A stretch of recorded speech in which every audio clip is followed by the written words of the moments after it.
On this beautiful Caribbean island, Fidel Castro has led Cuba for over 40 years.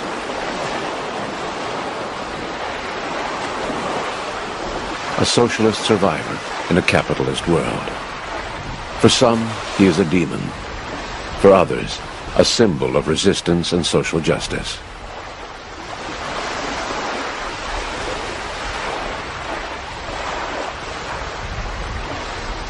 Ese árbol no existía. Vamos por la casa que fue del abuelo.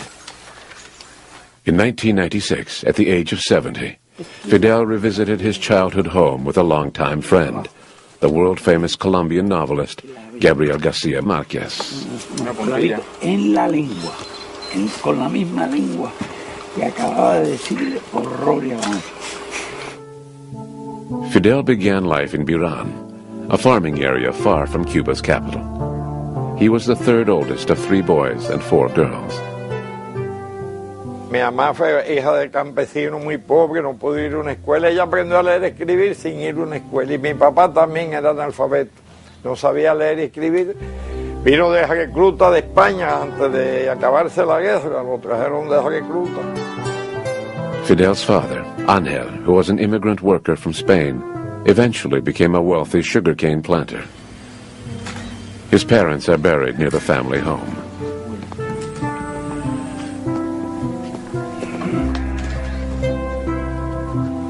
It was in this public school that Fidel first studied as a child.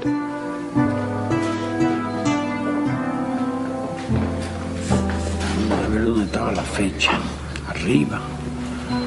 Si estaba de frente. Un poquito así de lado. Esa es la duda que tengo interés. From this simple school, Fidel's family sent him to a Catholic boarding school in Cuba's second largest city, Santiago de Cuba, and then to the Jesuit-run Belén High School in Havana. Él puede hacer alarde de ser el hombre que más memoria tiene que yo conozca. Hay una cosa que hacía él, las asignaturas que no le gustaban, él se las aprendía gráficamente de memoria. De modo que arrancaba las páginas del libro y lo leía después lo leía como si estuviera leyendo el libro actualmente. Él venía de un colegio donde no había practicado tanto o casi nada el básquetbol, sino más bien el soccer. Y en La Habana lo que valía era el básquet. Pues él empezó enseguida a querer practicar básquet y básquet y básquet.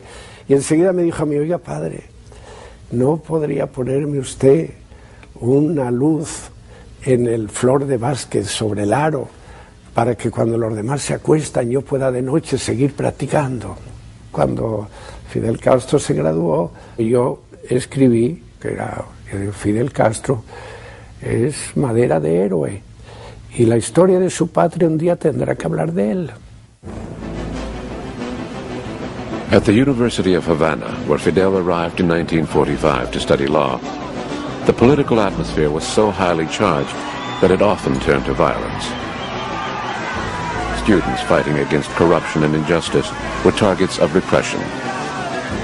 Fidel entered the fray, not as a communist, but as a radical nationalist with a passion for social justice. La universidad fue una gran escuela, una gran escuela donde para mí nos formamos nosotros y se formó desde luego Fidel. Nosotros organizamos el movimiento estudiantil junto con el movimiento obrero. Fidel tenía ya desde entonces características muy especiales. La asamblea más compleja, la situación más difícil de desentrañar, él la dominaba con la palabra. En la escuela de filosofía, el alumnado era casi todo muchachas, y además muy lindas. Tanto que en una de las casas de estudiantes en que estas muchachas, muchas del interior, se alojaban, le habíamos puesto la bombonera. Fidel venía a la escuela de filosofía muy a menudo porque había una carita, una muchacha, un rostro que lo había subyugado. He was married to a young woman who was the daughter of one of the elites. That marriage, however, only lasted 6 years because he was imprisoned for his revolutionary activities, and under considerable pressure from her family, they were divorced. He did, however, have a son from that marriage. In 1952, now a practicing lawyer, Fidel ran as a candidate for the Orthodox Party, an anti-corruption coalition. Cuba's hero of independence, José Martí, inspired the movement. The election never took place. General Batista, who had been in power before, staged a coup to prevent an Orthodox Party victory.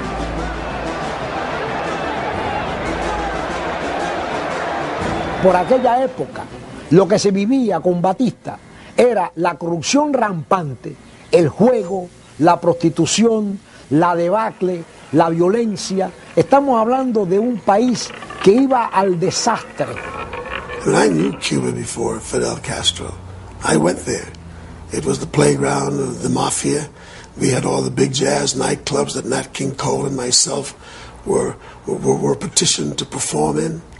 I did not see democracy in Cuba. As a matter of fact, if anything, I saw blatant racism and oppression. After the Batista coup, all political parties and constitutional rights were suspended. The university was shut down. But the students continued protesting. Fidel began organizing a clandestine opposition group. Muchos eran gente joven con inquietudes revolucionarias que seguían a Fidel porque lo veían con condiciones de líder y porque además le decía: esta etapa de Cuba hay que resolverla por la acción revolucionaria por cuanto no hay otra salida. On the 26th of July 1953, Fidel led an attack on the Moncada garrison in Santiago de Cuba. This marked the beginning of the armed struggle against Batista. Pensábamos tratar de provocar un levantamiento nacional para el derrocamiento de Batista. Caso de no lograrse el levantamiento nacional, o en el caso de que Batista pudiera reaccionar con fuerzas superiores y atacarnos aquí en Santiago de Cuba, la idea nuestra era, con las armas del cuartel Moncada, marchar a las montañas y librar la guerra irregular en las montañas. The operation had hardly begun when a group of Fidel's followers was surprised by a military patrol.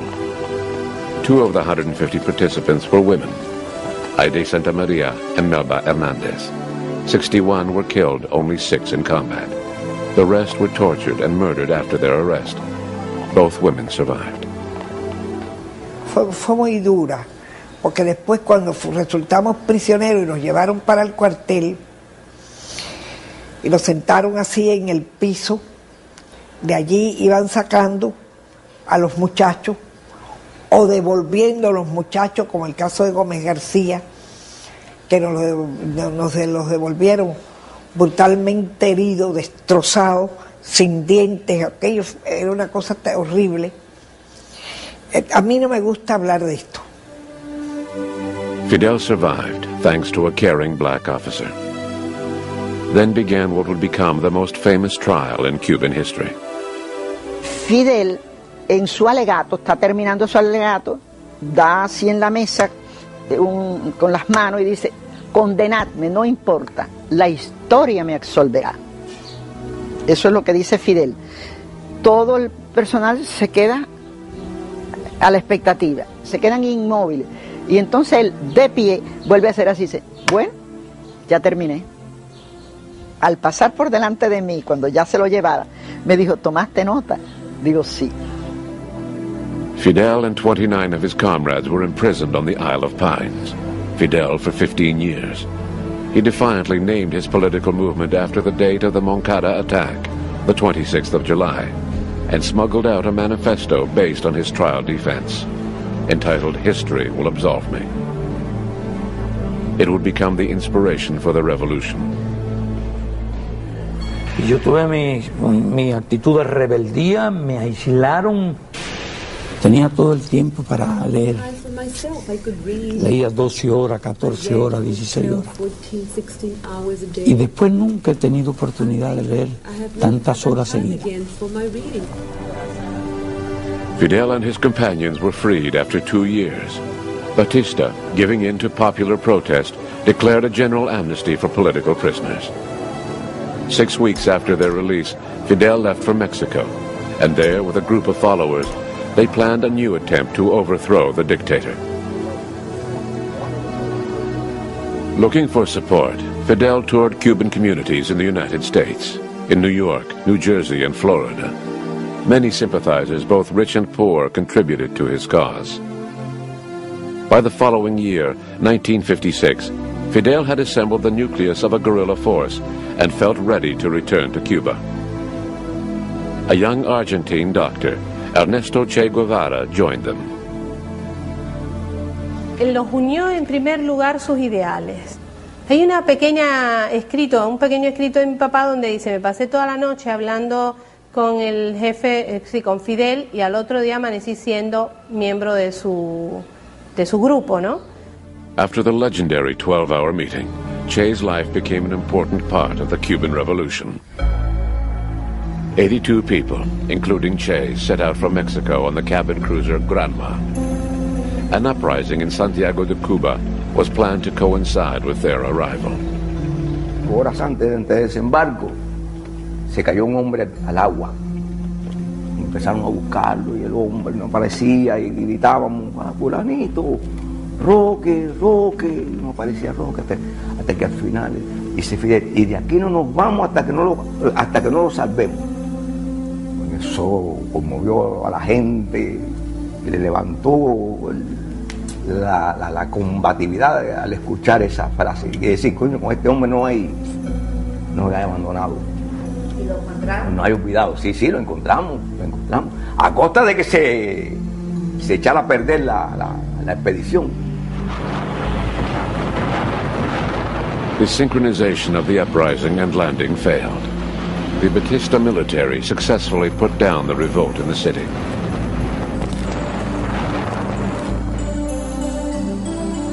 The Granma arrived 2 days later than expected, and the group landed in a mangrove swamp.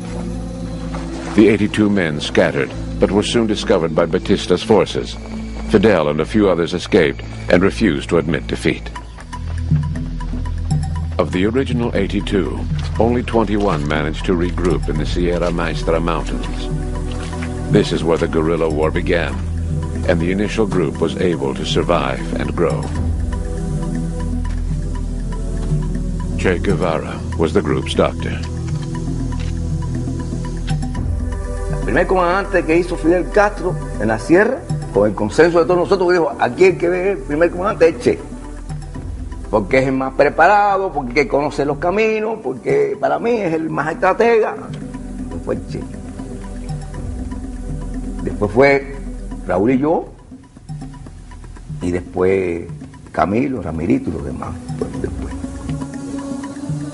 Much of their support came from the farmers in the Sierra Maestra Mountains. Some of them joined the guerrillas and became commanders. Both men and women soon joined Fidel's guerrilla movement, and despite traditional male prejudice, a women's battalion was formed.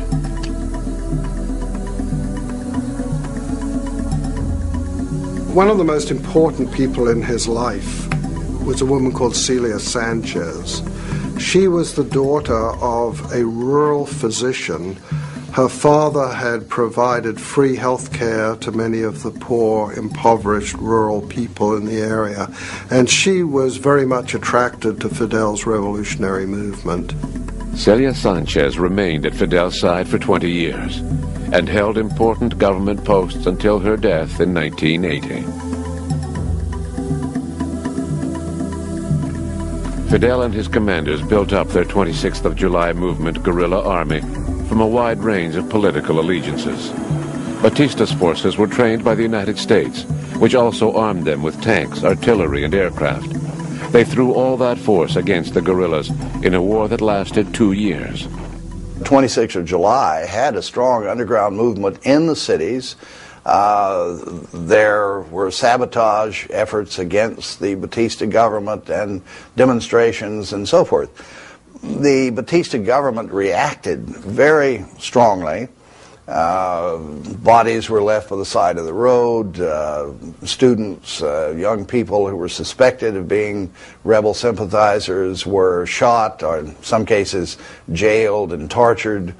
As a result of all that, public opinion turned massively against Batista. An estimated 20,000 people were murdered by government forces during the Batista dictatorship. The rebels put out leaflets and a newspaper, and by 1958 also had a radio station keeping the people informed about developments. Fidel's interviews with foreign journalists ended rumors that he had been killed. Aware of the importance of the media, he made sure he was accessible to the press, even in English. Our political philosophy is representative democracy and social justice in a well-planned economy. Muchas de las cosas que hicimos están por encima de lo que nos imaginábamos en aquella época incluso. Y algunas cosas de las ocurridas han sido más difíciles también y más duras de las que nos imaginábamos en aquella época.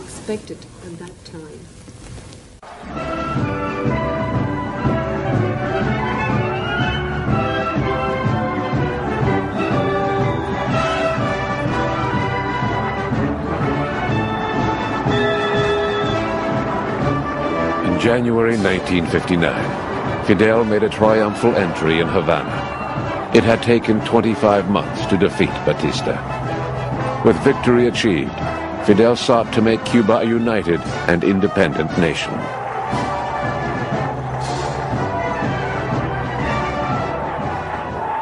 I'll never forget that first speech that he gave a few days after he had entered Havana. I was watching on television, but they released a flight of doves, a symbol of peace. But one of the doves fluttered up into the air and landed on his shoulder. There was a gasp because the pigeon was the messenger of Oshun sent to indicate the anointed one. Todo el mundo se emocionó. Este es un pueblo que en los años aquellos era muy creyente. El otro era más de sincretismo, ¿no? Más de las cosas africanas, las palomas, el pato. Ya a partir de allí, la gente pensaba que Fidel era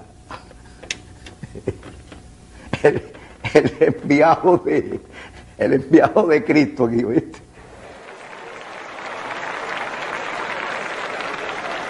Just 30 days ago, Fidel Castro entered Havana to be greeted by cheering mobs as one of the greatest heroes in Cuba's history.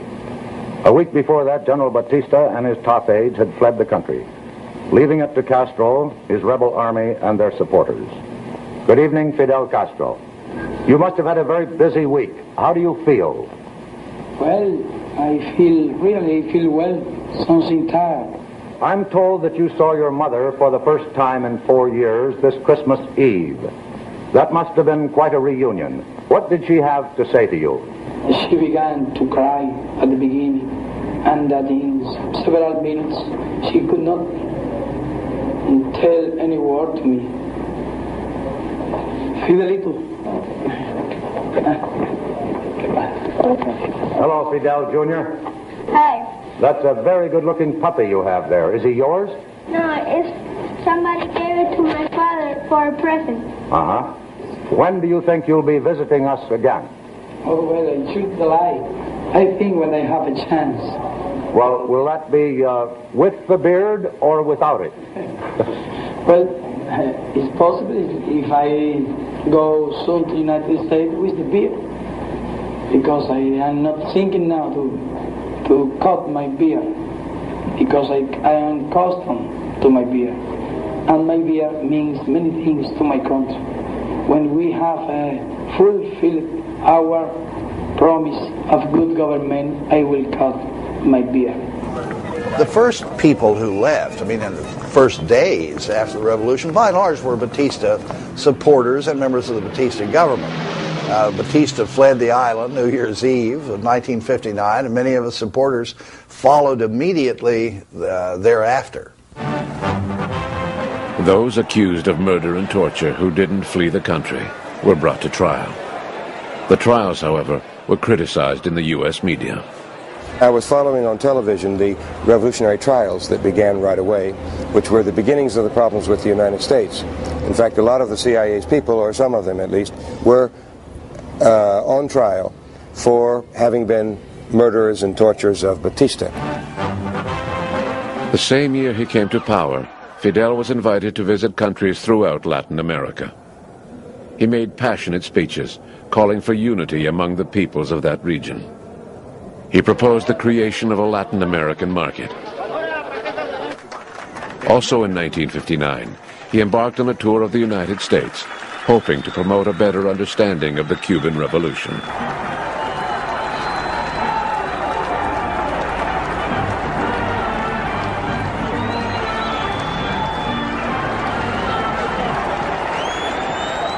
Did you ask for any economic assistance? Not here. You in the United States are accustomed to see government coming for money. Not. I came for good relations, for good understanding, for good economical relations. We are now poor country, but in a rich, poor people, but in a rich country. What we want is to work in our rich country. Vice President Nixon was sent to meet the new Cuban leader after President Eisenhower refused to see him. Nixon later wrote a memo describing Fidel as a communist who should be overthrown. Cuba is an obsession with American leaders, and it really doesn't matter whether they're Democrats or Republicans. It's almost a psychosis. The United States is simply incapable of dealing rationally with Castro. When Fidel got to New York, he had a warmer welcome.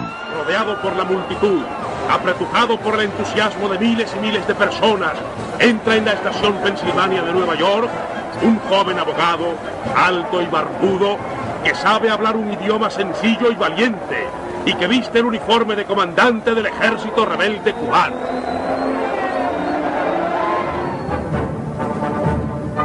Aquí esperan el mayor Wagner de Nueva York y su esposa, así como los altos dignatarios de la Babel de Hierro, para rendir homenaje al más ilustre visitante del momento, Fidel Castro.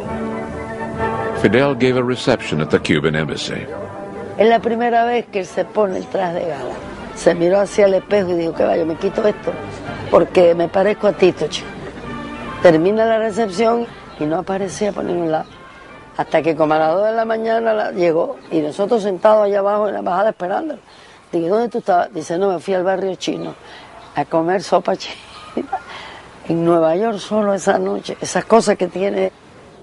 In 1960, he traveled to the United States for a second time to address the General Assembly of the United Nations. When the manager of the Shelburne Hotel, worried about adverse publicity, asked him to leave, Fidel threatened to camp out on the grounds of the UN. El dueño negro del Hotel Teresa del barrio negro de Harlem ofrecía el hotel inclusive gratuitamente a Fidel y a sus compañeros de delegación. Inmediatamente Fidel dijo, vamos para el Hotel Teresa. Kennedy estaba promoviendo la reforma agraria en América Latina para evitar revoluciones radicales. Yeah, about a year after the agrarian reform was introduced, and some American properties, rural properties, the King Ranch and so forth, were nationalized, the Cuban government ordered the foreign refineries, 2 of which were American, to refine Soviet crude oil. I think their first inclination was to do it, but they were encouraged by the U.S. Treasury Department not to. So they refused. They would not refine the Soviet crude. The Cuban government then nationalized those refineries, the oil companies in Cuba. The United States retaliated for that by cutting off the Cuban sugar quota, and Cuba then retaliated for that by nationalizing all U.S. properties in Cuba. And in October of 1960, the United States imposed the embargo against Cuba. So it was sort of one step led to another. Cuando Fidel lee el decreto más importante de la Revolución Cubana, en su afán de controlarlo todo, la emoción de Fidel es tanta que Fidel enmudece, pierde la voz. Y aquello fue una expectación tremenda porque era ante las cámaras nacionales e internacionales y Fidel mudo delante del micrófono. Y entonces Raúl, inesperadamente, toma el micrófono y continúa leyendo el decreto de expropiación de las grandes compañías norteamericanas en Cuba. Porque se ha ido una voz por un momento, pero ahí está él y estará.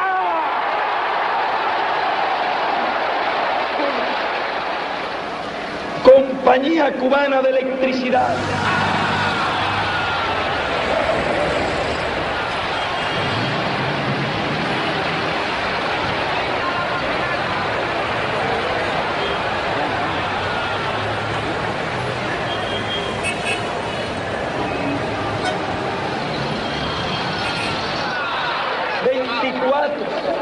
United Fruit Company.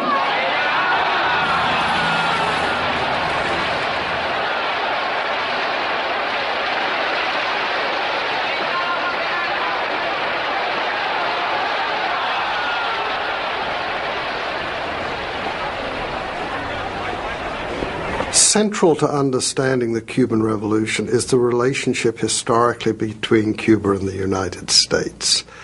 This was more than anything a nationalistic movement that Fidel was able to capitalize on, where the people in Cuba from the founding of the country had struggled for a sense of their own sovereignty and independence.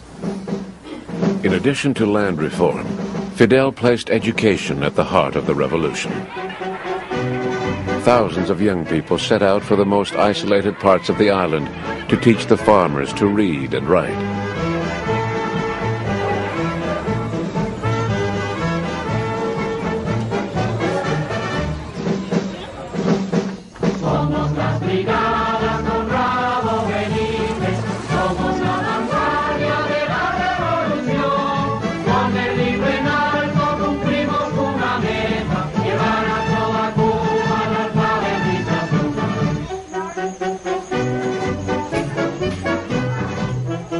In 1961 was declared the year of education.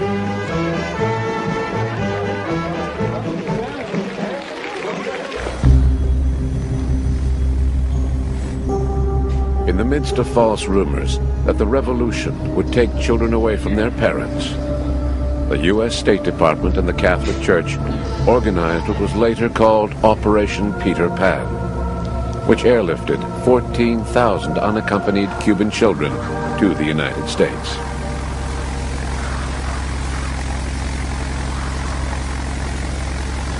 At the same time, other Cubans left for the United States and joined the exile community. The CIA began to plan the assassination of Fidel and Raúl and Che, whatever leadership they could get, but especially Fidel, so as to demoralize the Cuban people and make the Bay of Pigs invasion more likely to be successful. In 1961, John Kennedy inherited the invasion plans from Eisenhower. He allowed it to go ahead, but vetoed the use of U.S. combat forces. As preliminary acts leading to the invasion, saboteurs burned thousands of acres of sugarcane, and the La Cubre, a Belgian freighter carrying arms, was blown up at a Havana dock. A second bomb was timed to explode as volunteers reached the burning ship to help the victims. Over 100 people were killed and hundreds more wounded.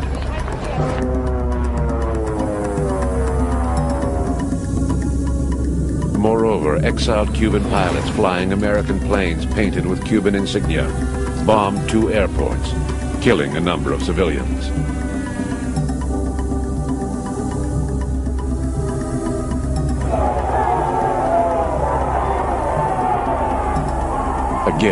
Fidel called on the Cuban people. On April 16, 1961, in a dramatic speech following the funeral of those who had been killed, he made one of the most important declarations in Cuban history. Primero que empieza a preguntar, ¿están de acuerdo con la reforma urbana? Y entonces los de adelante se ven todos levantando el rifle y todo el pueblo atrás, ¿no? Y entonces sí, todo el mundo levanta. ¿Están de acuerdo con la reforma urbana? ¿Están de acuerdo con la reforma de la enseñanza? ¿Están de acuerdo, bueno, con toda la revolución que se ha hecho en la enseñanza, en la salud? Sí, sí, sí. Entonces dice, esto que hemos hecho se llama socialismo. Y que esa revolución socialista la defendemos con esos fusiles.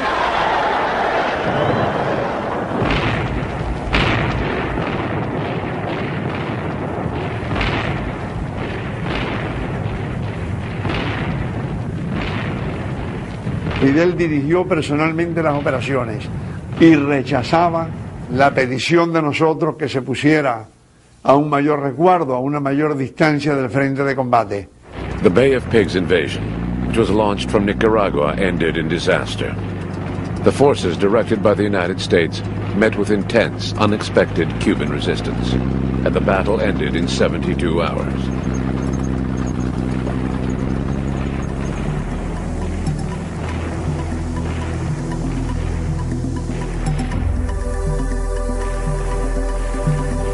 The captured Cuban exiles were later exchanged for baby food and medicine.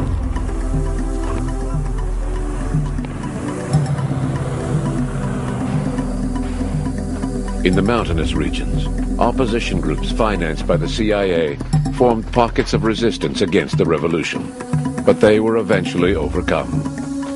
The overt war against the country became a covert war against the man.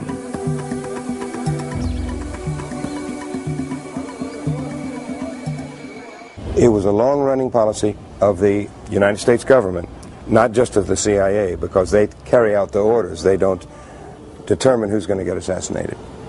But they carry out the orders, and they had the orders from the higher-ups in the National Security Council and the Eisenhower and Kennedy and Johnson administrations. ¿Cuántos atentados habían contra usted? Planes. Eso no cuenta, no lo atentados. La sabré cuando llegue al cielo. La CIA aparece todos los atentados de Fidel, con fusiles, embatido con arsénico, en cigarro, en pelo, en no sé cuántas cosas. Siempre está protegido con su traje. ¿Cuál traje? What suit? Sé que todo el mundo dice que usted tiene un chaleco a prueba de balas. No.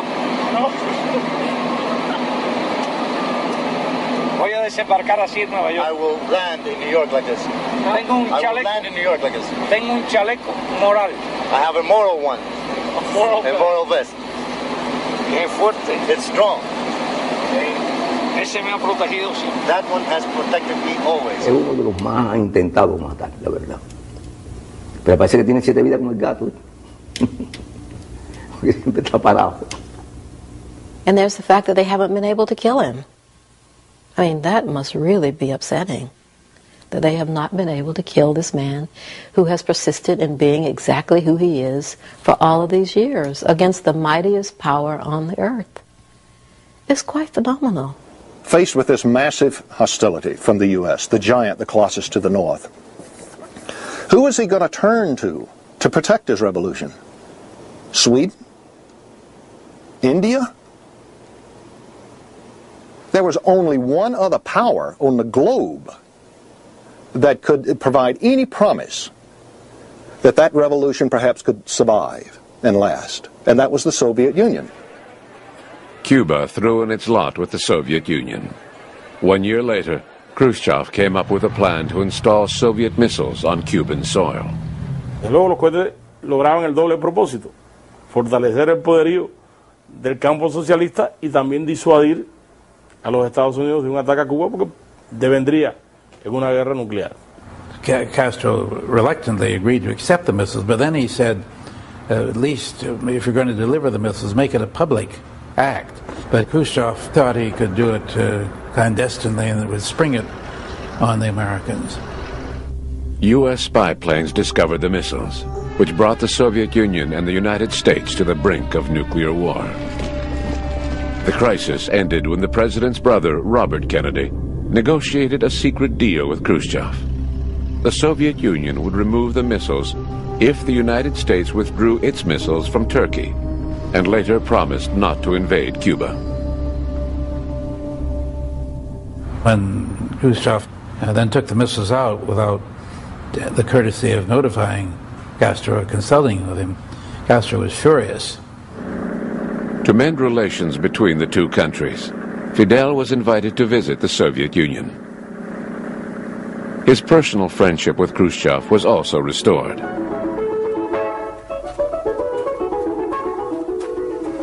I was here and Khrushchev was here, and I don't know what animal was coming, and I shot in this direction. It was about 10 meters away in front of Khrushchev. That Khrushchev, who was a farmer, you know, he was a peasant. I just remember that Khrushchev did like this. Says, what kind of man have I brought here? I hardly saved my life. And you know what crossed my mind at that moment? What will happen if in one of these hunting adventures, if in an accident, I kill Khrushchev? Oh my God. You can imagine what would have happened?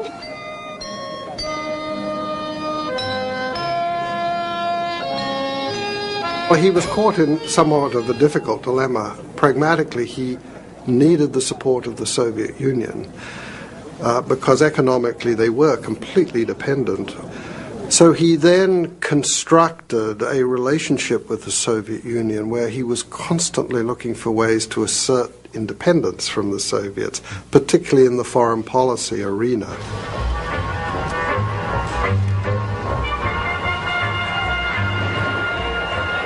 There were earth-shaking changes about to happen, and Fidel's ability to give expression to those historical changes allowed him to emerge as the sort of representative of the possibility of third world countries, you know, moving away from the capitalist orbit toward a different kind of future. The Cuban Revolution, with Fidel and Che at its head, became an inspiration to others seeking political change in Latin America.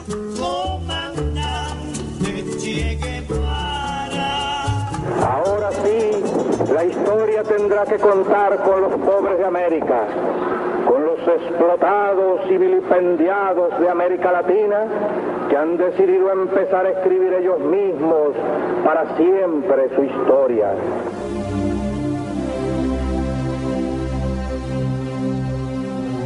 After a dramatic insurgent experience in the Congo, Che led a guerrilla group in the Bolivian jungle.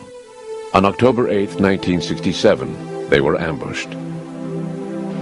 Che, who was wounded in the fighting, was taken prisoner and murdered the next day. Members of the Bolivian army threw his body and those of his comrades into a secret grave. Si queremos un modelo de hombre que no pertenece a este tiempo, un modelo de hombre que pertenece a los tiempos futuros, de corazón digo que ese modelo es el Che.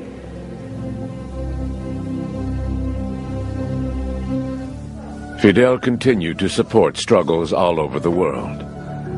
Queremos brindarle al pueblo de Vietnam nuestra más decidida solidaridad y apoyo. In Vietnam, where Ho Chi Minh led a popular liberation movement, Cuba sent sugar, rice, and blood donations, and trained doctors, engineers, teachers, and agricultural workers. Fidel se lamentaba no haber conocido a Ho Chi Minh. En un gesto así de impotencia, Fidel hace así y da unos pasos para adelante, para atrás, y hace así y dice: porque lo que no me perdonaré nunca haberme demorado el poquito de tiempo que me demoré en llegar a Vietnam, que no me permitió conocer a Ho Chi Minh. Eso no me lo perdonaré nunca, Melba, no haber conocido a ese hombre tan gigante que tú sí conociste. Tenemos que ser nosotros. In 1970, Allende's Chilean revolution offered another model of change, the peaceful road to socialism. Fidel made a supportive tour of the country.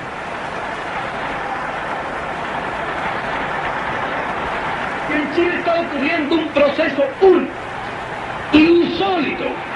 Es un proceso revolucionario donde los revolucionarios tratan de llevar adelante los cambios pacíficamente. Al pueblo chileno, que siempre estuvo y estará junto al pueblo de Cuba y a su proceso revolucionario. For the United States, the Chilean road to socialism was no more acceptable than the Cuban one. In 1973, the CIA backed a coup by General Pinochet, which led to President Allende's violent death.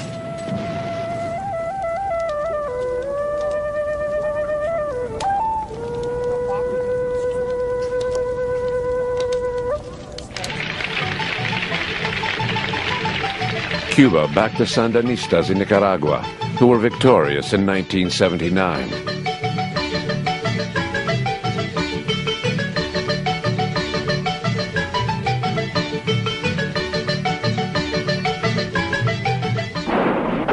The assassination of his friend Maurice Bishop in Grenada was a great blow to Fidel. Internal divisions in Grenada opened the way for the United States to invade.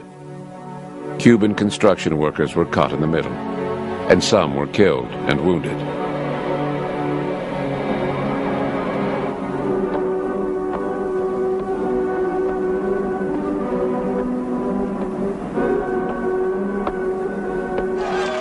With the change of the political climate in Latin America, Fidel visits Ecuador. Ha habido muchos cambios en los últimos 25, 30 años en el hemisferio.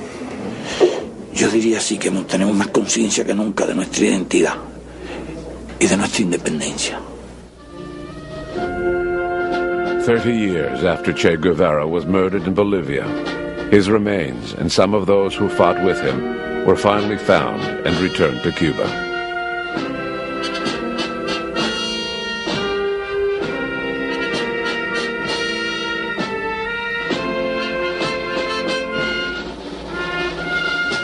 Their families were at the airport. Che's daughter, who was 5 years old when he left, and the man with whom he is always identified, paid tribute to him and his guerrilla comrades. Hace más de 30 años, nuestros padres se despidieron de nosotros. Partieron para continuar los ideales de Bolívar, de Martí, un continente unido e independiente. No volvimos a verlos. En esa época la mayoría de nosotros éramos muy pequeños. Ahora somos hombres y mujeres, vivimos, quizás por primera vez, momentos de mucho dolor, de intensa pena. Hoy llegan a nosotros sus restos, pero no llegan vencidos. Vienen convertidos en héroes, eternamente jóvenes, valientes, fuertes, audaces. Nadie puede quitarnos eso. Siempre estarán vivos junto a sus hijos, en su pueblo. Hasta la victoria siempre, patria o muerte.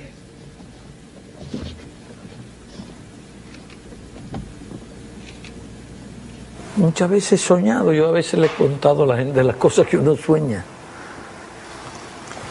Y he soñado que estoy hablando con él, que está vivo. Una cosa muy especial, ¿no? Una persona que no le cuesta mucho trabajo resignarse a la idea de su muerte. ¿Y a qué obedece eso, a mi juicio? Que tiene una presencia siempre tan permanente en todo.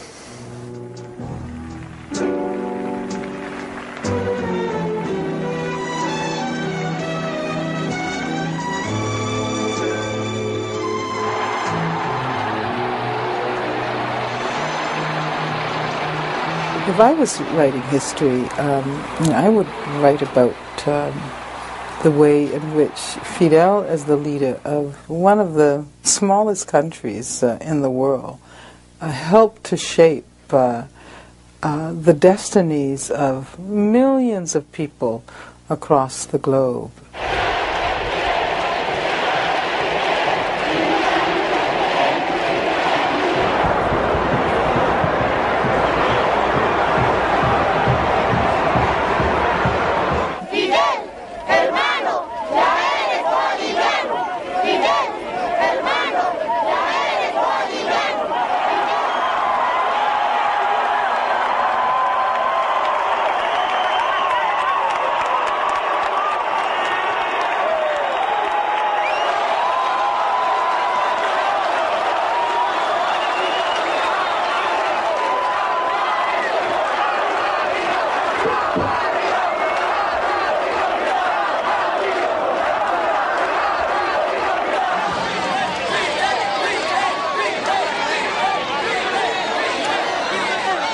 Yo creo que él ha llenado un capítulo muy intenso en la historia de Cuba y en la historia de América Latina.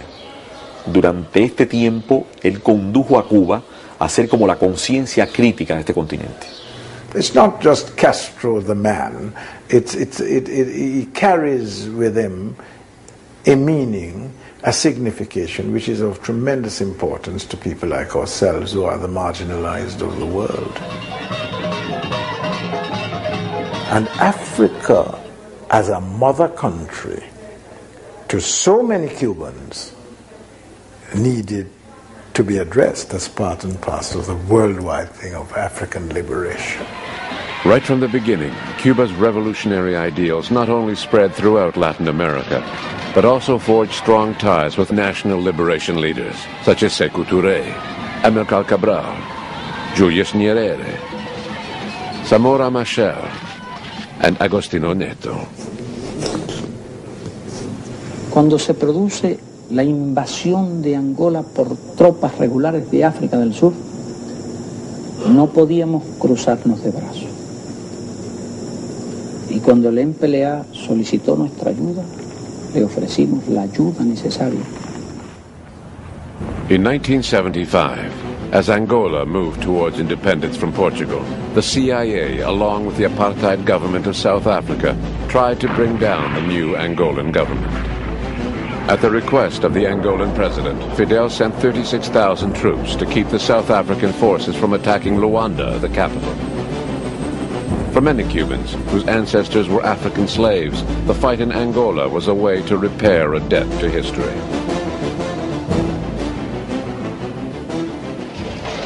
Ustedes son los del regimiento, ¿verdad? ¿Qué tiempo llevan por acá? No, llevo poco tiempo. ¿Poco tiempo? ¿Tú de dónde eres? Santiago. ¿Qué eres tú? Santiago, Cuba. Me veo muchos santiagueros aquí, este regimiento me lleno de santiagueros. ¿Y tú de dónde? Ciego de Ávila. Ciego de Ávila. In 14 years of war, over 300,000 Cubans, doctors, teachers, and engineers, as well as soldiers, played an important role in Angola. More than 2,000 lost their lives. In 1988, Fidel sent in more Cuban troops for the decisive battle at Cuito Cuanavale and directed operations from Cuba. The defeat of the South African army drove a large nail into the coffin of apartheid and helped advance the struggle of the South African people. Una derrota en aquellas condiciones hubiera podido significar el fin de la Revolución Cubana. Y todo eso ocurrió después del 75. Pero hay que reunir todo el material. Lleva a las 10. You are leaving at 10, so we are catching the plane together. Soon afterwards, Fidel did go to South Africa and on his way stop off in Namibia, where he was greeted by Sam Nujoma, the nation's leader. Welcome to the Republic of Namibia. Bienvenido a la República de Namibia. The country which you helped to liberate, to be liberated.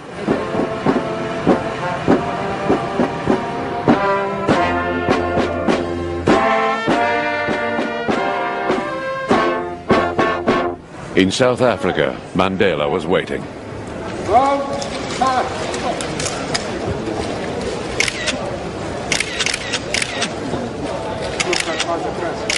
Fidel was invited to address the South African Parliament.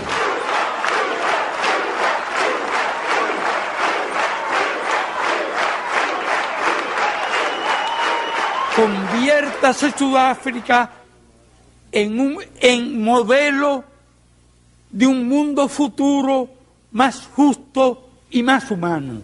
Let South Africa be a model of a more just and more humane future.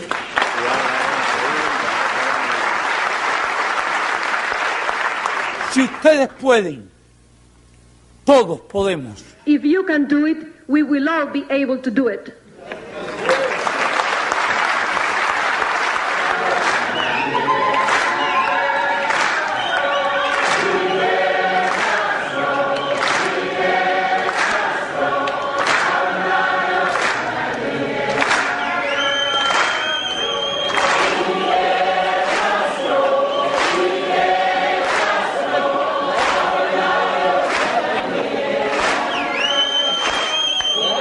Fidel is linked to the post-colonial era as the figure who more than any, I think, symbolizes independence and sovereignty of small nations, shaking off the yoke of the imperial powers, and the fact that he has been there for as long as he has and has been able to magnify his role to really a global force from this tiny island base.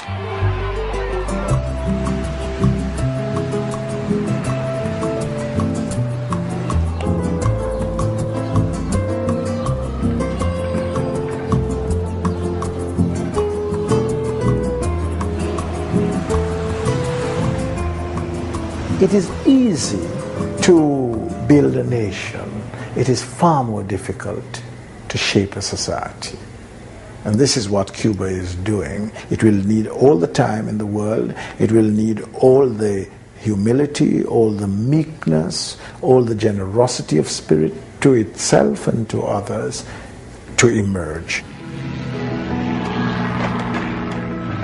In the 70s and 80s, Cuba's battleground on the home front was the economy.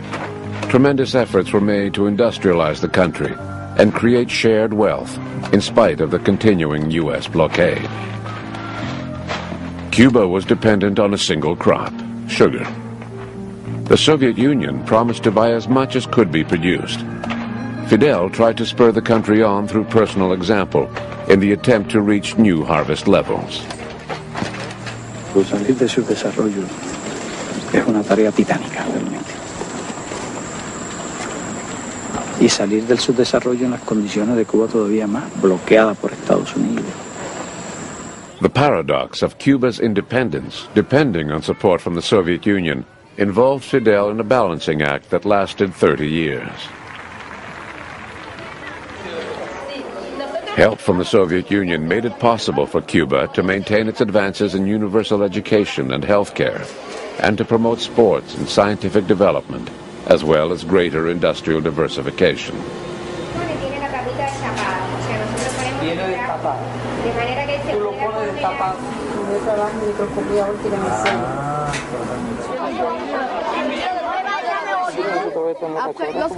The government of Fidel Castro has shown a world that is teeming with billions of impoverished people that it is possible for a very poor country emerging from sickness and ignorance and corruption and poverty of a Batista regime to within a few short years educate all of its children, to create a system of education that is comprehensive, that reaches the entire society, that abolishes illiteracy, that is capable of export to other countries to help them learn to read and write and grow and know. By the mid-1980s, Fidel began to perceive problems in the economy and industry. Supplies of goods became sporadic, and there was growing corruption. The Cuban dream of an egalitarian society was in danger.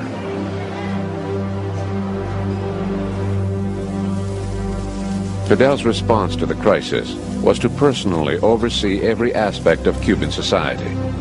He criticized, cajoled, and reorganized in his own unique style.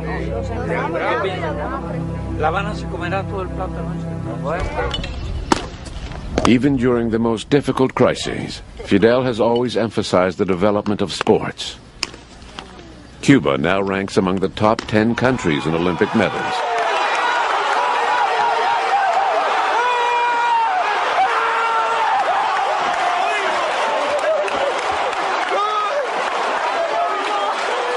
Under Fidel Castro, Cubans became famous as artists, as filmmakers, as writers, as baseball players, as boxers, as scientists, and as soldiers. So he took a country and he made them somebody, and there was a cost. And that's the part I think that the American press, and certainly his critics, emphasize. Cubans answer American critics who say they don't show sufficient respect for human rights by saying they respect the most basic human rights, providing health care, enough to eat, a place to stay, the basic needs of life. And as for civil rights, they respect those also, they say, but that they will not tolerate anything against the revolution because a revolution is supported by the people. Claro que la mayoría del pueblo apoya la revolución, la gran mayoría, no la mayoría, la gran mayoría.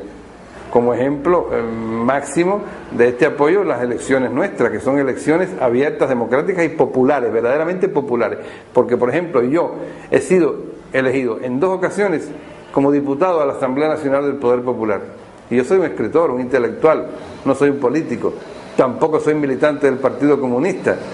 Yo soy partidario de la libertad de expresión, sin duda ninguna, porque si no estaría loco. Pero comprendo que la libertad de expresión y la pluralidad de partidos es difícil frente a un país que está permanentemente acosado por un vecino que está a 90 millas. Entonces eso es producto de la actitud defensiva del pueblo, del gobierno de Cuba. And then came an unexpected blow, one that will change life on the island, the collapse of the socialist bloc.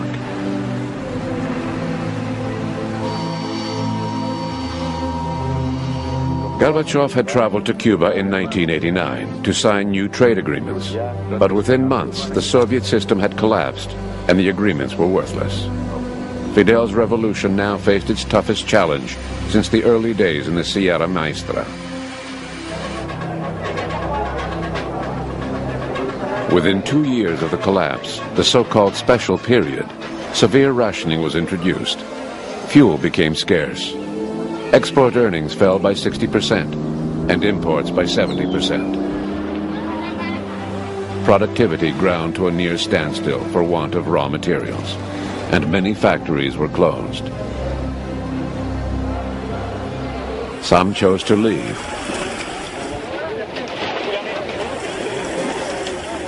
Many in Miami forecast Fidel's end.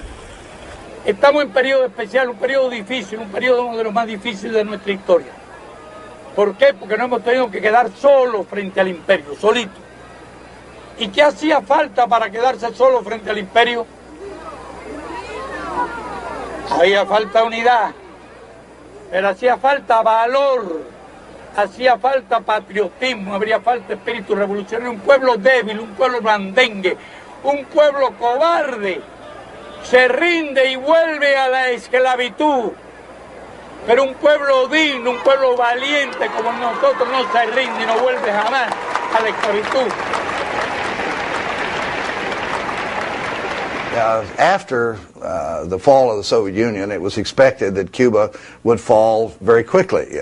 Within a year or two, the socialist revolution in Cuba would be over. I think it's extraordinary that now, a decade later, Cuba survives. En las realidades actuales del mundo, nosotros no podemos hablar de la construcción del socialismo en condiciones ideales. Pero todas las conquistas sociales alcanzadas por el socialismo en nuestro país las defenderemos. Hemos tenido que hacer una apertura económica porque nosotros perdimos capital, mercado, tecnología, y ahora necesitamos mercado, capital y tecnología para poder desarrollar nuestro país. During the special period, new agreements were signed with Canada and European countries in the spheres of nickel, tobacco, biotechnology, the pharmaceutical industry, and communications.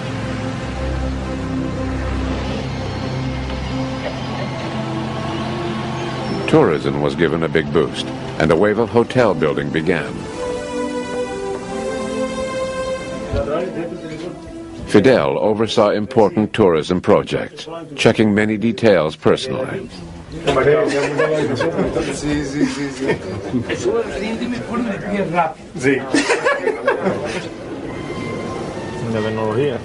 Many joint ventures were established, especially with European countries, and this became an important source of income.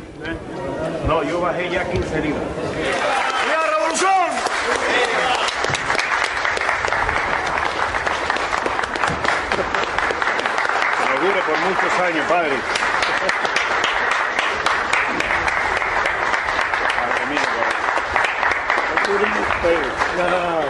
Y durará ¿cómo no?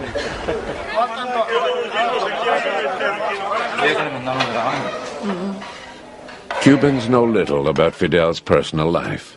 It is said that he has 8 children and 8 grandchildren and has been married for over 30 years. Primero llevaba una vida de revolucionario. Desde muy temprano.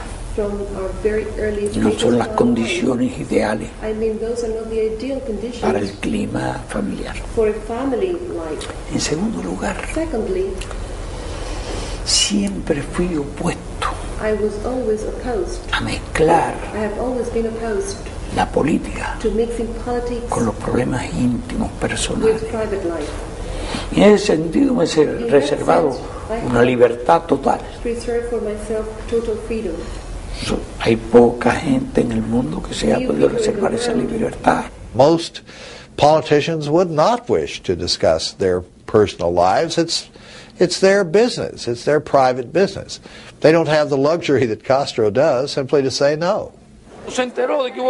One of Fidel's closest friends is Nobel Prize winner Gabriel García Márquez. Realmente lo que consolidó esa amistad fueron los libros. Y descubrí que es tan buen lector que yo antes de publicar un libro le traigo los originales.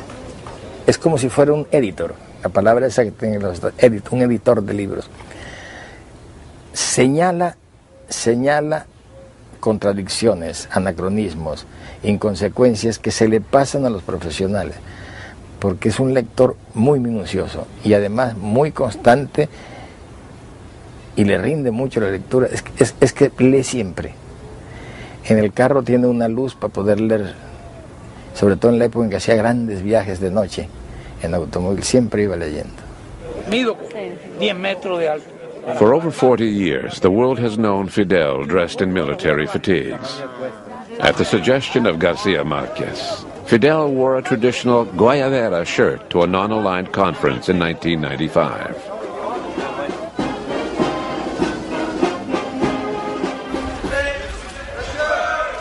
He also began wearing business suits the same year.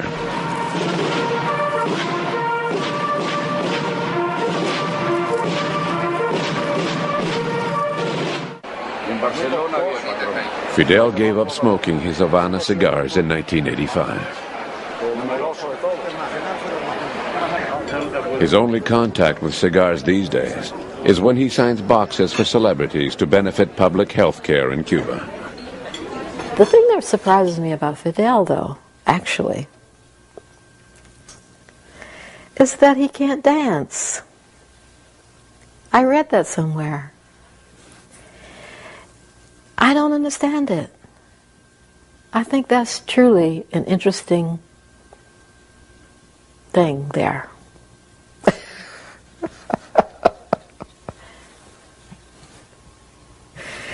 And he can't sing either. Oh, gosh, well, good thing he's got all those other good qualities. Fidel, bueno, yo nunca he estado en fiesta con él. No sé si ha bailado o a cantar, pero a él le gusta el canto. Y te acordarás de aquella flor que yo sembré para ti, cuando un día te di mi corazón. Dice, entendemos. Quiere que su pueblo sea culto. Y esa palabra ha gustado mucho en su pueblo. Por eso el pueblo lo quiere. Cuando no lo quiera, el pueblo lo tumba. Pero mientras el pueblo no lo tumbe, quieto ahí. When Fidel turned 74, he invited the Buena Vista Social Club to help celebrate his birthday. Most of these musicians are older than he. He also invited Cuban doctors leaving to work in Haiti.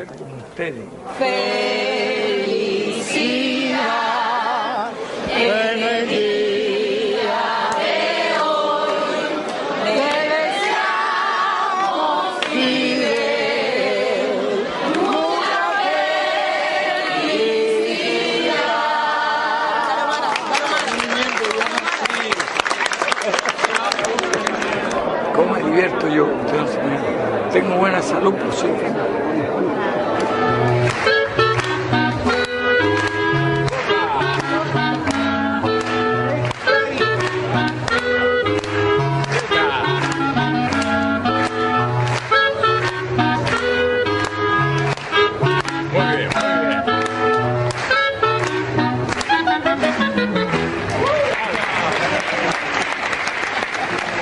A él no le gusta perder. Una noche estábamos de pesca y había un amigo que estaba pescando más que Fidel. Y Fidel se hacía el indiferente, estaba de un mal lado, se hacía el indiferente y miraba y veía que allá tenía más. Y el amigo empezaba a contar, muy amigo de él también, empezaba a contar para que él oyera que tenía más pescado que Fidel. Y hubo un momento que fui y le dije al amigo, mira, no sigas pescando, porque mientras tengas más que Fidel no nos iremos nunca de aquí, y son las 4 de la madrugada. Al fin se empeñó, le pasó una racha de buena suerte, y cuando tuvo un pescado más que este, dijo, bueno, nos vamos porque son las 5. Sí, no puedo poner la mandíbula muy fuerte todavía. Ahora, él abre. You open your hand.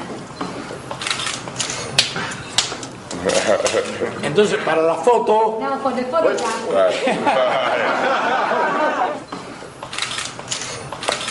Y quería personalmente que... Fidel has always maintained relations with important people from many parts of the world.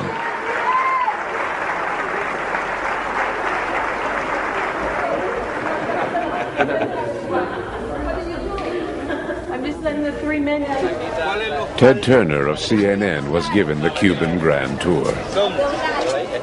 La lambada, Ah, yo quiero ver eso. ¿Eh?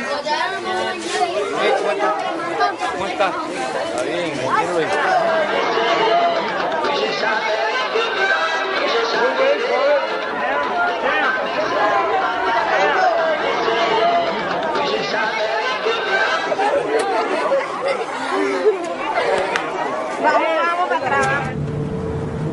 Not even Fidel and Ted Turner are spared the rigors of the special period, where fuel is scarce and vehicles refuse to start.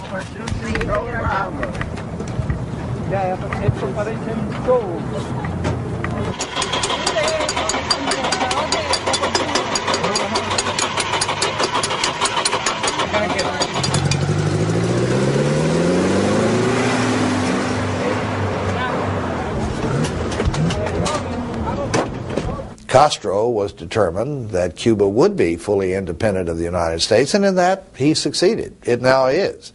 In fact, I would say that Cuba now, for the first time in its history, is completely independent. No longer a Spanish colony, no longer a protectorate of the United States, no longer a client state of the Soviet Union. It is on its own.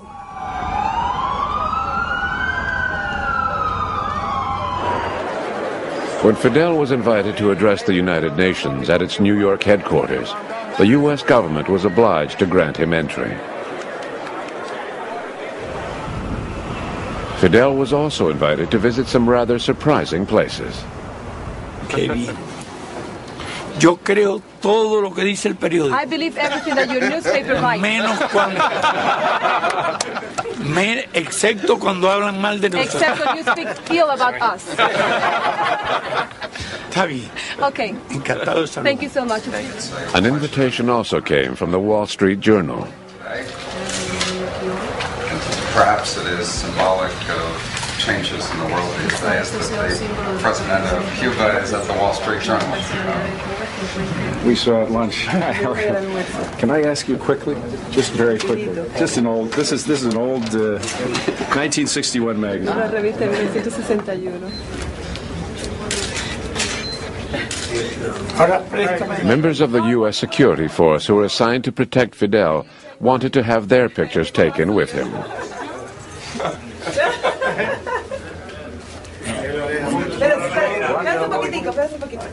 You know, women are very okay. Ridiculous, yes.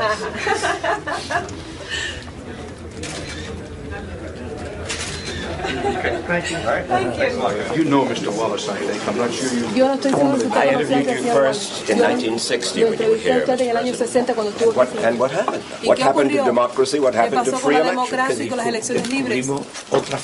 We discovered other formulas of democracy, and we discovered different formula, a more honest formula to have the people participate in their democracy. Descubrimos que era mejor que la We discovered that it was better than the Americans. What? Right-handed? Hay distintos estilos. There are different styles, you know. Para darle a él, para darle a él que me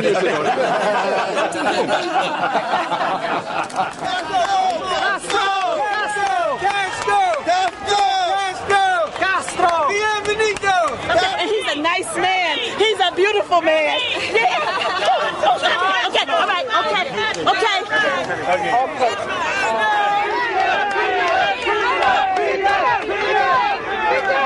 Es un mensaje para el pueblo de Harlem. Dejarle mi eterno cariño por lo que hicieron por nosotros aquella vez, hace 35 años, cuando no teníamos un parar en Nueva York y ellos me recibieron en este hotel, no se puede olvidar nunca. In Harlem, the historical memory of Fidel having met in the Teresa Hotel with Malcolm is still so much a part of Harlem culture that when I heard that he was planning to visit Harlem, I said, no matter where I am, anywhere in the country, anywhere in the world, I will definitely try to be in Harlem. Welcome to the Abyssinian Baptist Church, where we believe in truth and in justice and equality, and where we join with you in saying, Cuba yes, blockade no. God bless you.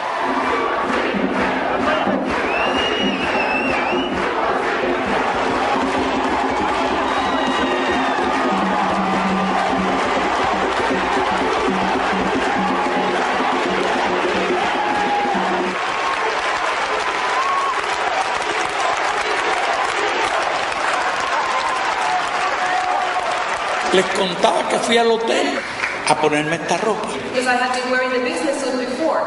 Porque yo decía, Because I said to myself, si la otra vez fui con esta ropa, if the last time I went to Harlem I was wearing my fatigues, ¿cómo me voy a aparecer en how am I Harlem going to go to Harlem? vestido de caballero? Business suit.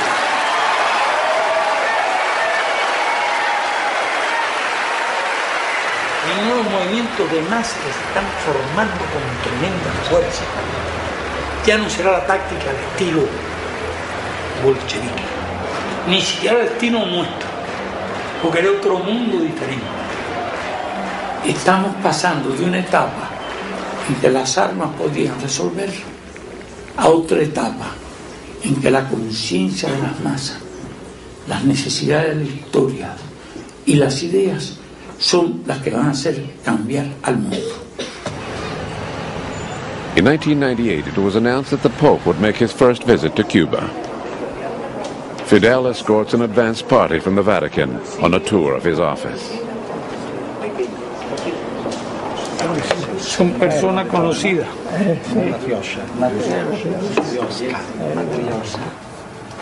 Gorbachov, Lo voy a poniendo por aquí para respetar estas figuritas africanas que están aquí. Este Khrushchev, con una mazorca de maíz. Stalin. Ah, claro. Stalin. Lenin. Y al final, el zar. Pictures of Che and Jesus Christ adorned Revolution Square. Fidel arrived for the Pope's Mass with the Vice President and Foreign Minister.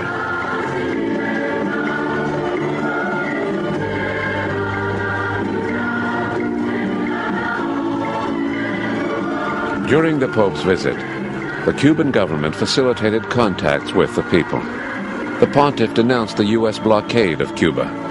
He also called on Cuba to open its doors to the world, and, in turn, for the world to open its doors to Cuba.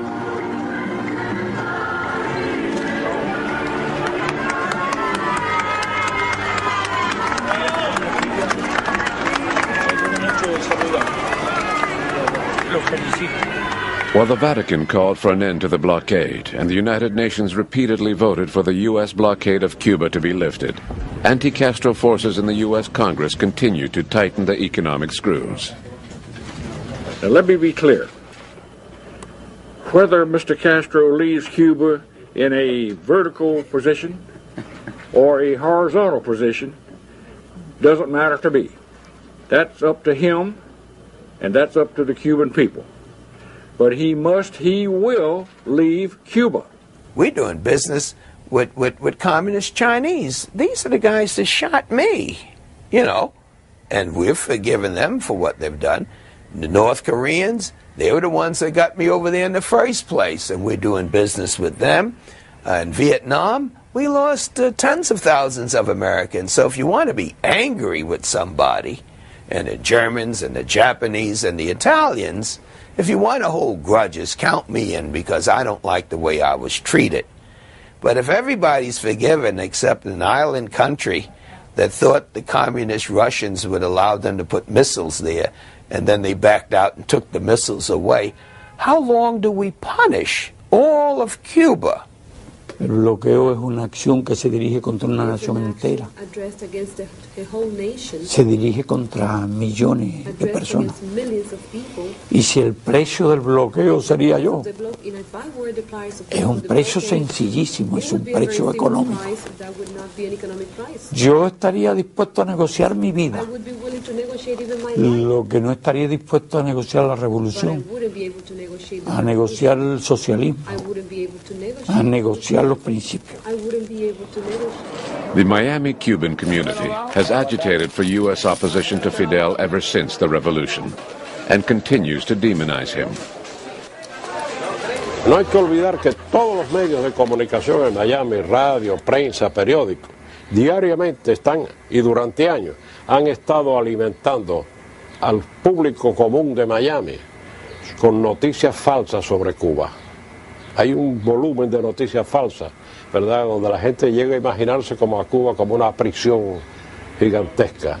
The momentum towards greater engagement with Cuba was spurred by the Elian Gonzalez episode, because Americans saw that our policy, in fact, was controlled by this little group of hardline exiles down in Miami, responding to their own views and interests, and not to the interest of the nation, not to the interest of the United States as a whole. What caused the conflict between Miami and Havana to hit front pages all over the world was the saga of Elian Gonzalez, a 6-year-old boy.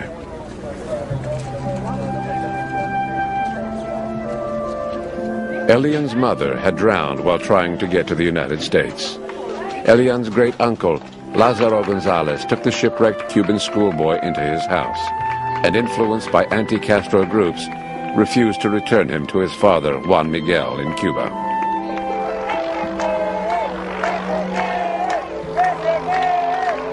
This little boy became a cause for Miami's anti-Castro exile community.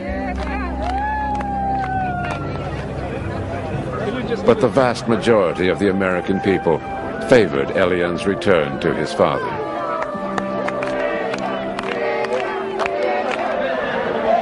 The Cubans were outraged. The people quickly took up Elian's cause, demanding that the boy be returned to his father, Juan Miguel. Millions of workers, students, housewives, and grandparents all over the country took part in demonstrations. Even Fidel. This issue united the country more than any other since the revolution. Juan Miguel and his immediate family traveled to Washington after the U.S. courts ruled in their favor. Fidel was there to see him off.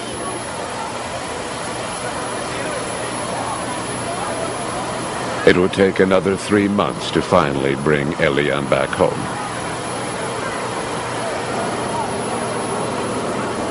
En el caso específico de Fidel, entramos dentro de su familia con este sufrimiento y se sintió como uno más de la familia, sufrió con todo esto y imagínese, inclusive lo dijo de que había sido uno de los momentos más emocionantes cuando nos vio llegar aquí.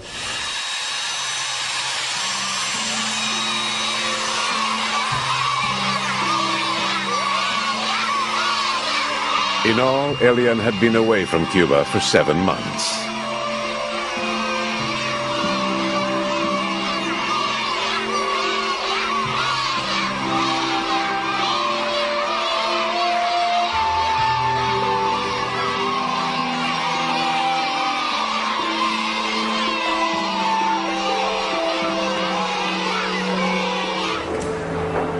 Fidel, a pesar de que sentía un gran deseo de conocerlo, de poder ver a Elian,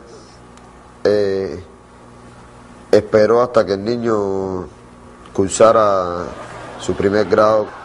Fidel le trajo de regalo un libro de la Edad de Oro y una caja de bombón. Que tú has terminado el primer grado. Muchas felicidades.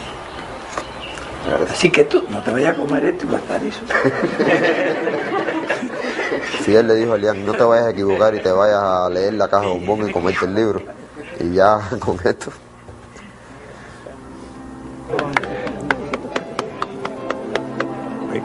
Fidel Castro overthrew a dictator at the age of 32. Now, at 74, he is still a rebel, defiantly confronting the most powerful nation on earth, still making speeches that last for hours. Acknowledged as an important third world leader, he is still playing a key role in world affairs.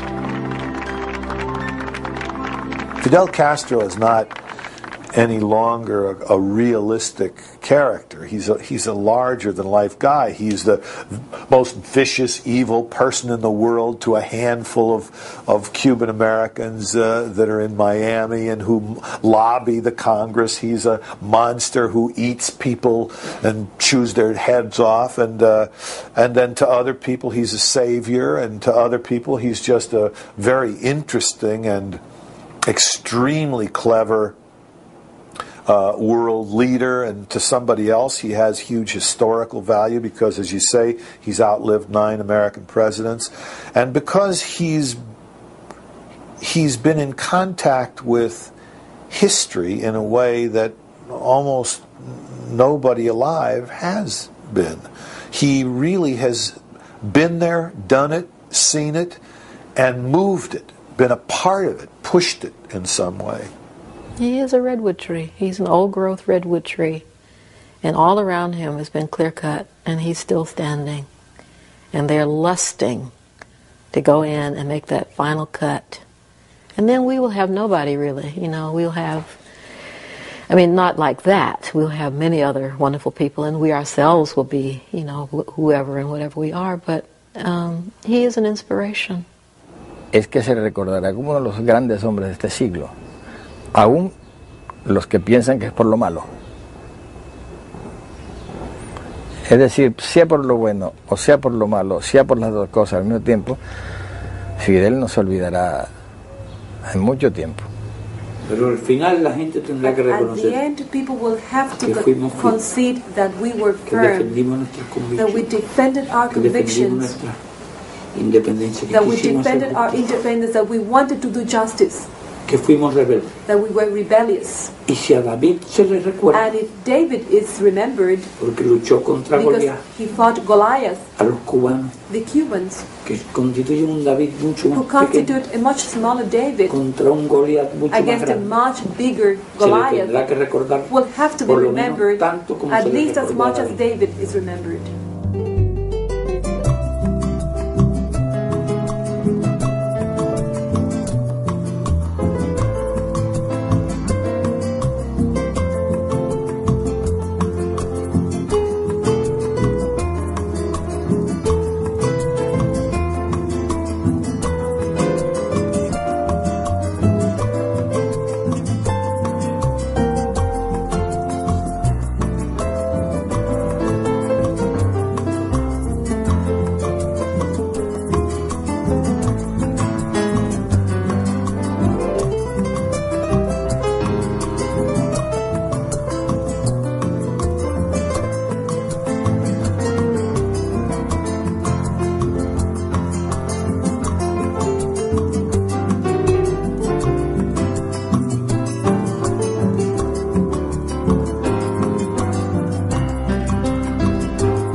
Continued protesting. Fidel began organizing a clandestine opposition group. Muchos eran gente joven con inquietudes revolucionarias que seguían a Fidel porque lo veían con condiciones de líder y porque además le decía, esta etapa de Cuba hay que resolverla por la acción revolucionaria por cuanto no hay otra salida. On the 26th of July, 1953, Fidel led an attack on the Moncada garrison in Santiago de Cuba. This marked the beginning of the armed struggle against Batista. Pensábamos tratar de provocar un levantamiento nacional para el derrocamiento de Batista.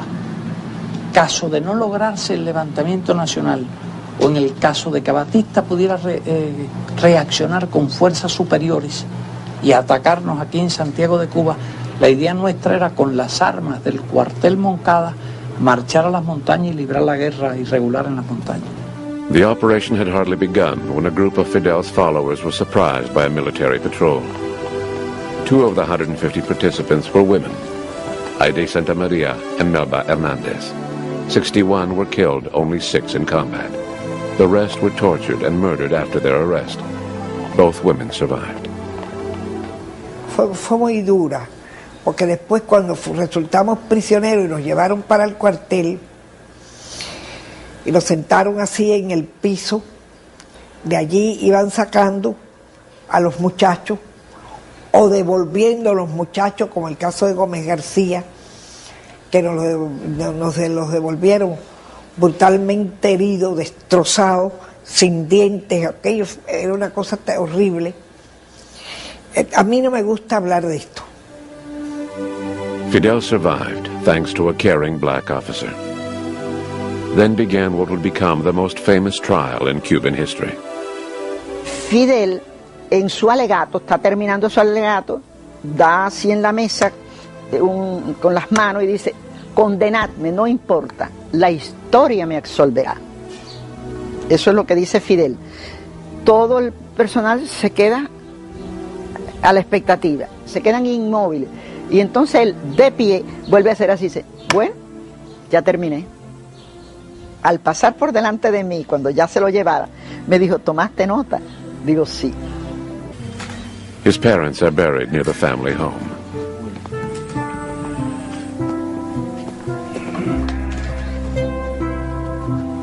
It was in this public school that Fidel first studied as a child.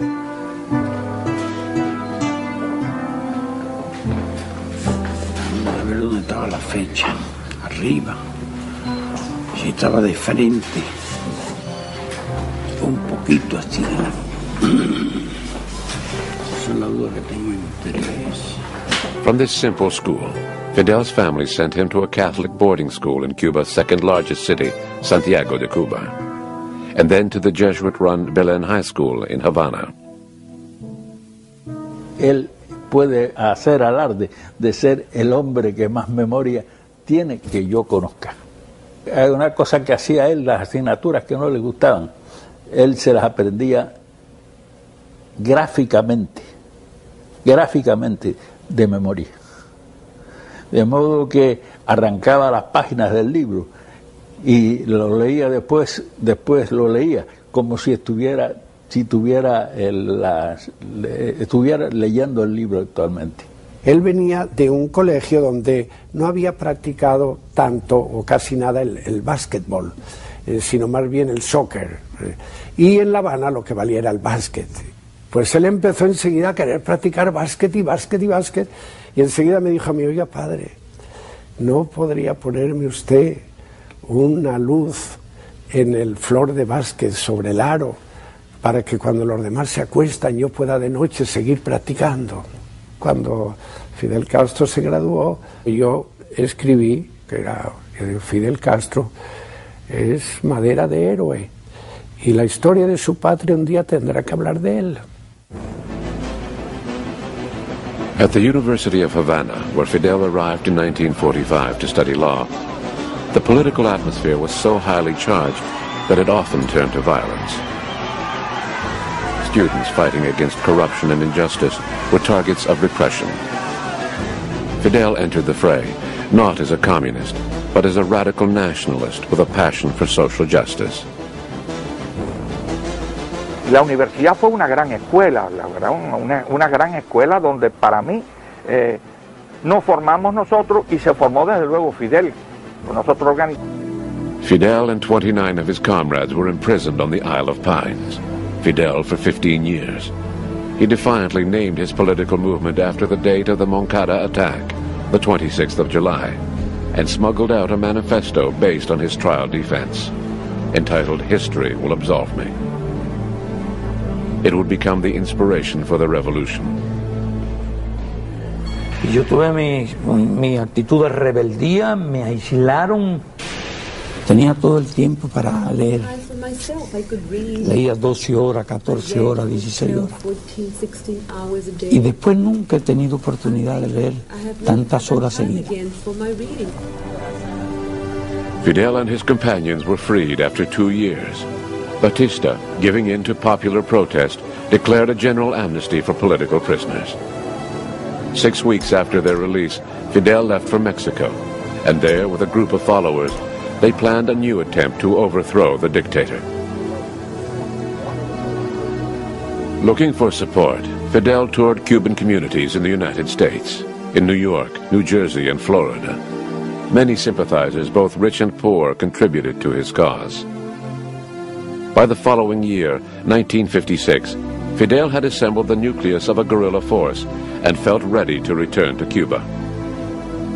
A young Argentine doctor, Ernesto Che Guevara, joined them. Él los unió en primer lugar sus ideales. Hay un pequeño escrito de mi papá donde dice: me pasé toda la noche hablando con el jefe, con Fidel, y al otro día amanecí siendo miembro de su grupo, ¿no?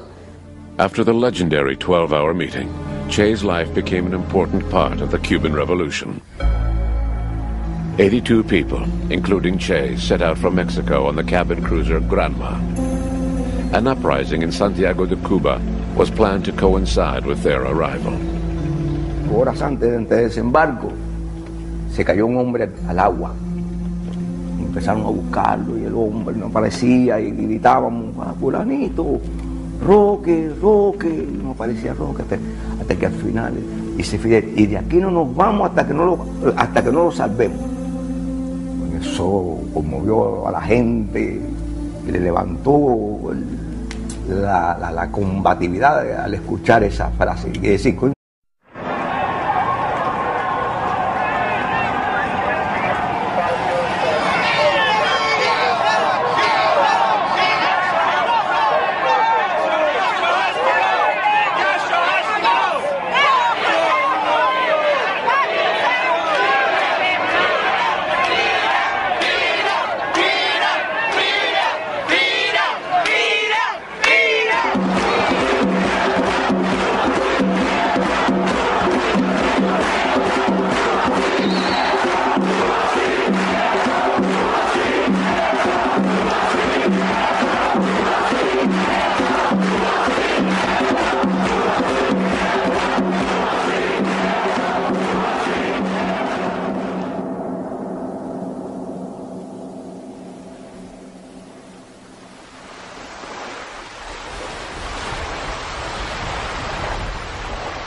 On this beautiful Caribbean island, Fidel Castro has led Cuba for over 40 years.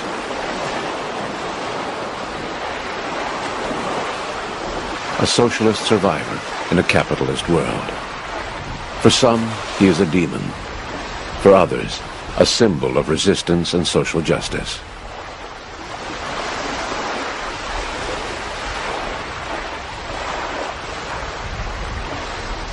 Ese árbol no existía. Vamos por la casa que fue del abuelo. In 1996, at the age of 70, Fidel revisited his childhood home with a longtime friend, the world-famous Colombian novelist, Gabriel García Márquez. En la lengua, con la misma lengua que acababa de decirle horror y avance. Fidel began life in Buran, a farming area far from Cuba's capital. He was the third oldest of 3 boys and 4 girls. Mi mamá fue hija de campesino muy pobre, no pudo ir a una escuela. Ella aprendió a leer y escribir sin ir a una escuela. Y mi papá también era analfabeto, no sabía leer y escribir.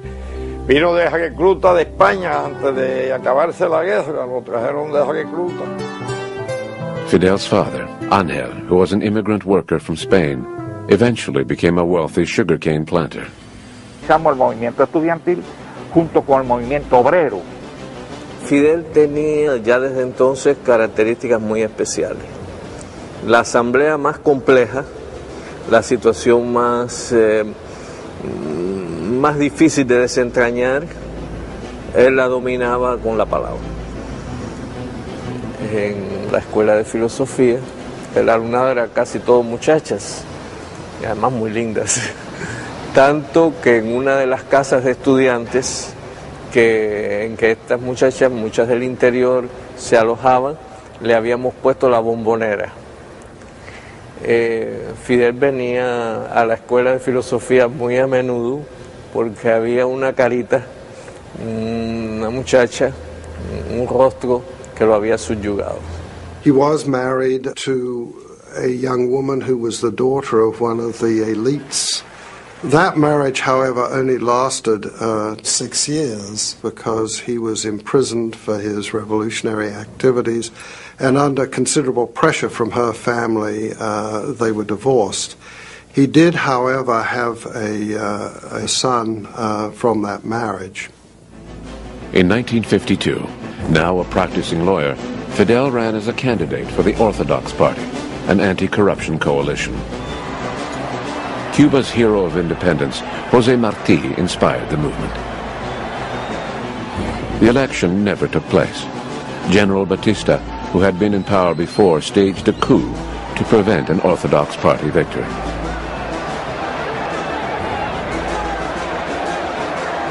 Por aquella época, lo que se vivía con Batista era la corrupción rampante, el juego, la prostitución, la debacle, la violencia. Estamos hablando de un país que iba al desastre. And I knew Cuba before Fidel Castro. I went there. It was the playground of the mafia. We had all the big jazz nightclubs that Nat King Cole and myself were petitioned to perform in. I did not see democracy in Cuba. As a matter of fact, if anything, I saw blatant racism and oppression. After the Batista coup, all political parties and constitutional rights were suspended. The university was shut down. But the students